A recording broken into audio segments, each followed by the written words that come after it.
problem today, sir? I told you the complaint department is closed on Tuesdays.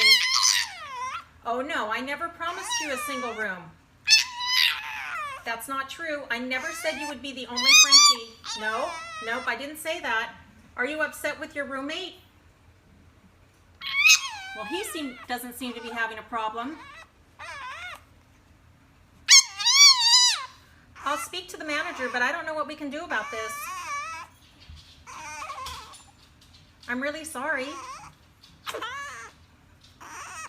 I understand if you don't want to stay with us again. Okay. All right, I'll let them know.